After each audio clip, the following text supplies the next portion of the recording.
Jury finds Jennifer Crumbley, the Michigan school shooter's mother, guilty of manslaughter.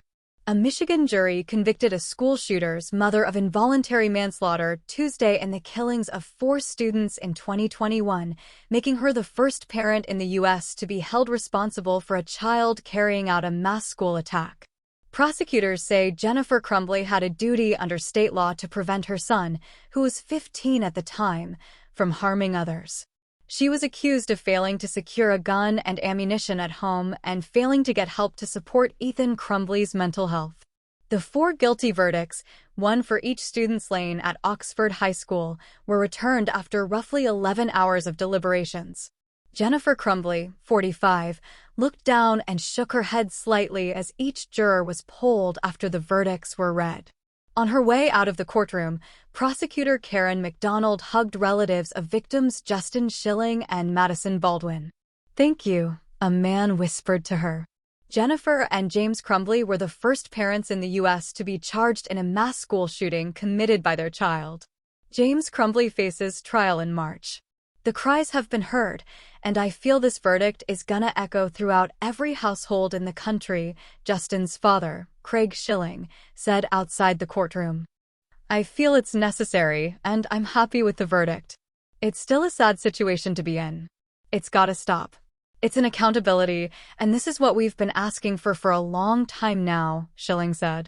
A gag order by the judge prevented McDonald and defense attorney Shannon Smith from speaking to reporters. On the morning of November 30, 2021, school staff members were concerned about a violent drawing of a gun, bullet, and wounded man, accompanied by desperate phrases, on Ethan Crumbley's math assignment. His parents were called to the school for a meeting, but they didn't take the boy home. A few hours later, Ethan Crumbley pulled a handgun from his backpack and shot 10 students and a teacher. No one had checked the backpack. The gun was the Sig Sauer 9mm his father had purchased with him just 4 days earlier. Jennifer Crumbley had taken her son to a shooting range that same weekend. Outside the courthouse, the jury forewoman, who declined to give her name, said jurors were influenced by evidence that Jennifer Crumbley was the last adult to possess the gun. "That really hammered it home," she told reporters. Indeed, the jury saw images of Jennifer Crumbley leaving the shooting range with the gun in a box. "You saw your son shoot the last practice round before the school shooting on November 30th. You saw how he stood. He knew how to use the gun," Assistant Prosecutor Mark Keese said while cross-examining the mother last week. "Yes, he did," Jennifer Crumbley replied. In her closing argument Friday, McDonald said she filed the unprecedented charges because of the unique, egregious facts leading up to the massacre.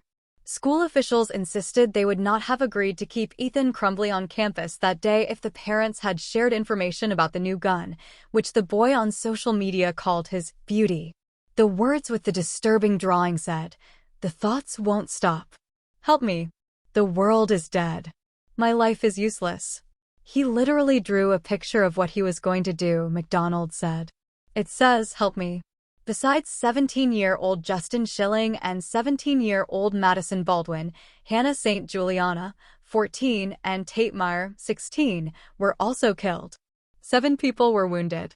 Ethan Crumbley, now 17, pleaded guilty to murder and terrorism and is serving a life sentence. Jennifer Crumbley told jurors that it was her husband's job to keep track of the gun. She also said she saw no signs of mental distress in her son. "We would talk. We did a lot of things together," she testified. "I trusted him, and I felt I had an open door. He could come to me about anything." In a journal found by police, Ethan Crumbley wrote that his parents wouldn't listen to his pleas for help.